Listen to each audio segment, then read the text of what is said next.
My kids can't wait for Friday nights. It's the family road trip to our country house. In the countryside, everything seems better, easier, and simpler. My kids play in the garden and in the woods all day long. Alice, who's 4, loves to pick flowers, wild strawberries, and any weird insect she finds her way. She puts them in a plastic bowl, and she creates an ecosystem to save them from my giant feet. She could play with it for hours. This plastic bowl is the best investment I did this year. And Anne, my oldest daughter, plays house and dress up any chance she gets. We just play all day long together. I wouldn't trade this for the world. These moments are priceless for me. And at the end of the weekend, we're all exhausted, but we had so much fun together.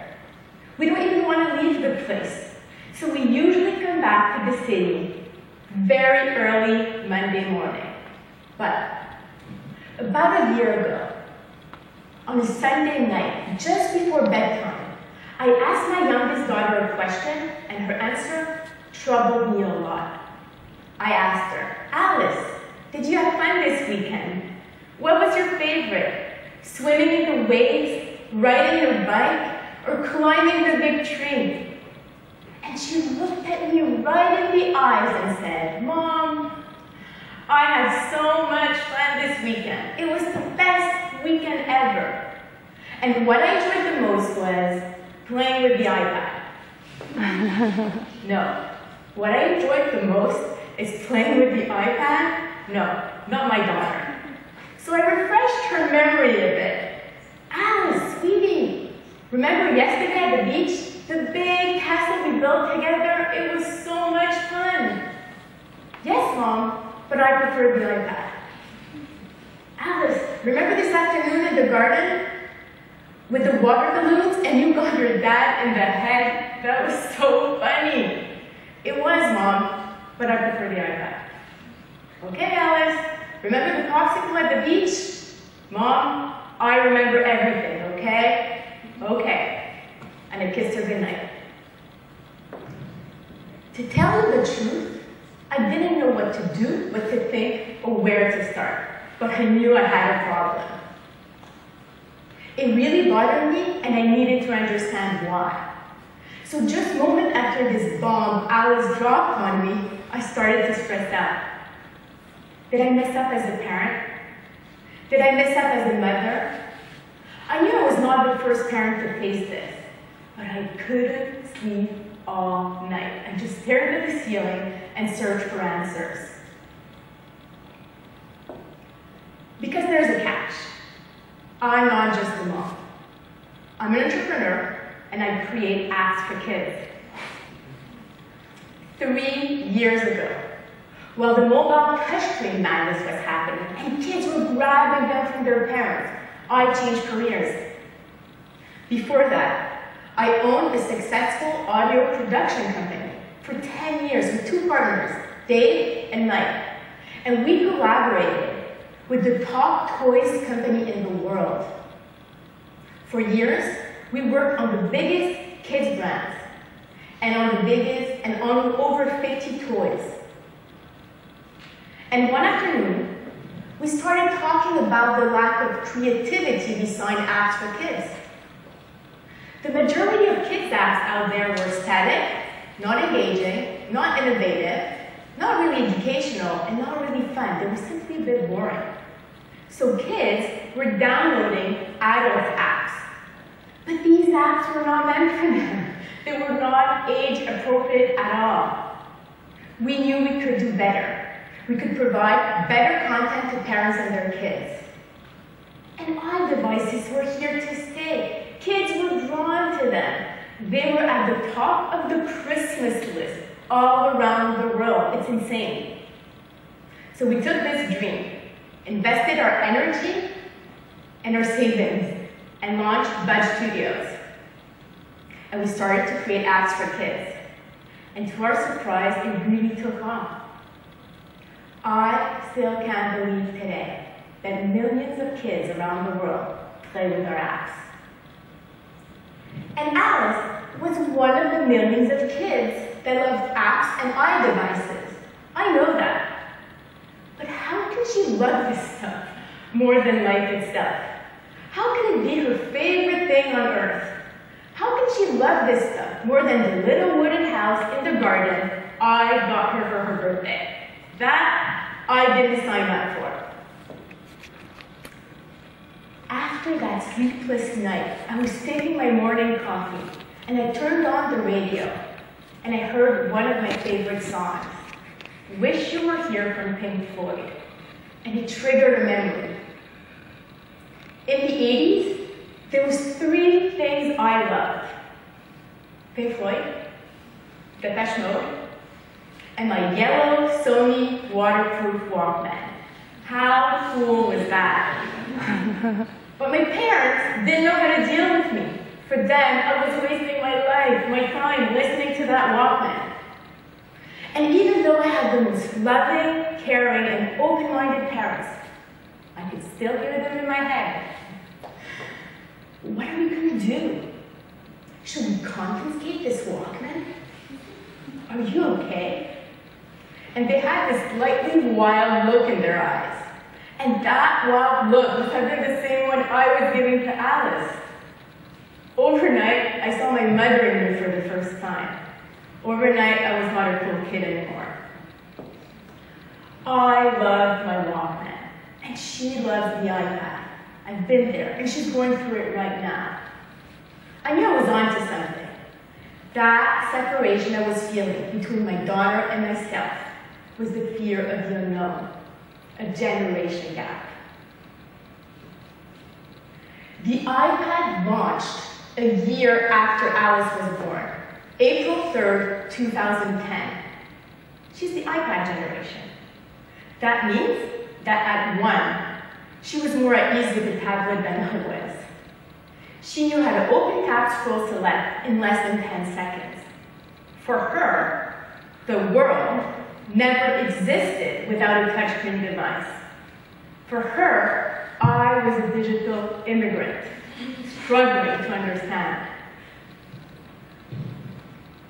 The next day, I came across a friend's Facebook wall post.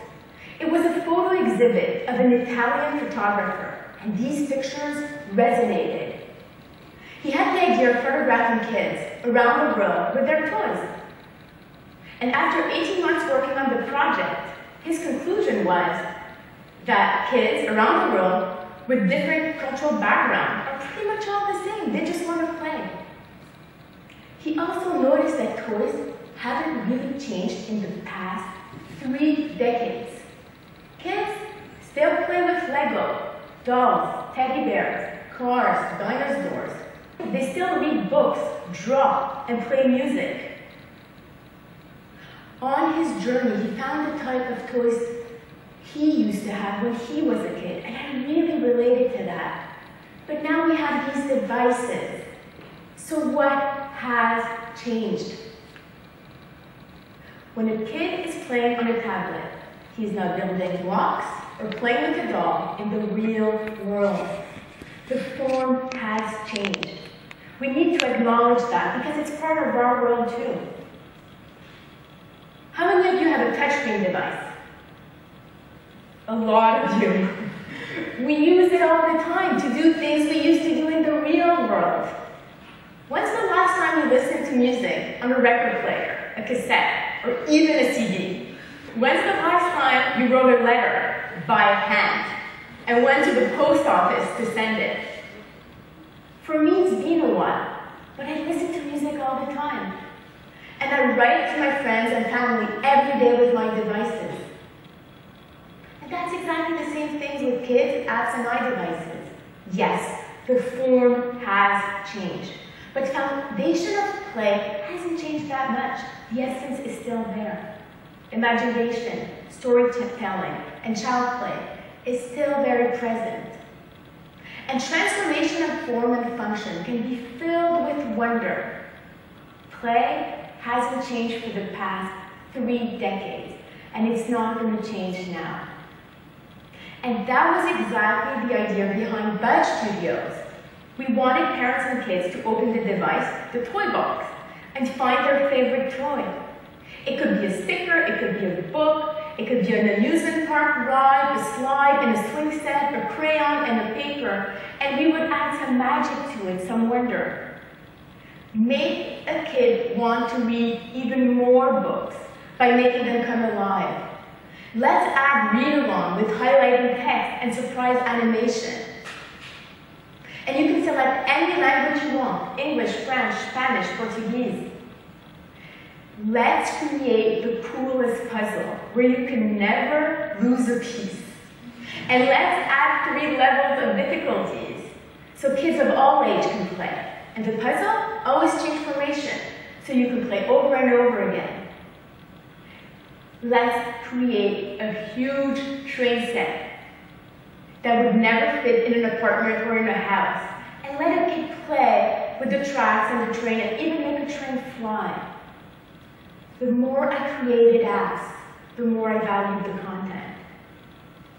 And as a mother, I really feel reassured when my kids play with high-quality content apps. My parents did the same back then. Both my parents were teachers, but in a weird way, they always put more emphasis on play than education, and I never complained. And I remember, they always put the extra effort to choose the right activity, the right toys, at the right time, the right vacation for my sister and myself. Something happened the same week on the Friday to put things in context. My oldest daughter, Anne, started choking while she was in the bathtub. It was really scary and we rushed to the hospital. It turns out she swallowed a plastic piece of a doll dress. We were at the hospital for 6 hours, from 8 p.m. to 2 a.m., waiting for scans, x-rays, and exams. And she's okay now, and she was so brave. And while we were waiting and waiting and waiting, she was playing a piano app on the iPad. The only thing I could think of at this point was, thank God I brought the iPad. This was the perfect moment for it. She was learning the piano while waiting for an x-ray. It could have been a tablet commercial. I knew right then at that moment I needed to change my approach on iDevices and my kids in my day-to-day life. It needed to be based on content and context. Now, regarding iDevices, I check every app they play. I limit the time, I supervise. I have the App Store password, they don't. And now I play apps with them because I want to. Because I want to stay connected to my kids and to the things they love. And because now on my device, I have amazing kids apps. This whole week was pretty crazy, trying to balance how much I teach and how much I learn from my kids. I felt a bit like Alice and her plastic bowl. I was trying to build and maintain an ecosystem that is healthy for my family. And that ecosystem is the only way we could all keep connected. And I wanted to keep connected to my kids more than anything in this world. Recently, after another weekend at the countryside, I asked my youngest daughter a question. I asked her, Alice, did you have fun this weekend? What was your favorite? Swimming in the waves, riding your bike, or climbing the big tree? And she looked at me right in the eyes and said, Mom, I had so much fun this weekend. It was the best weekend ever. And what I enjoyed the most was eating chocolate ice cream. Kids.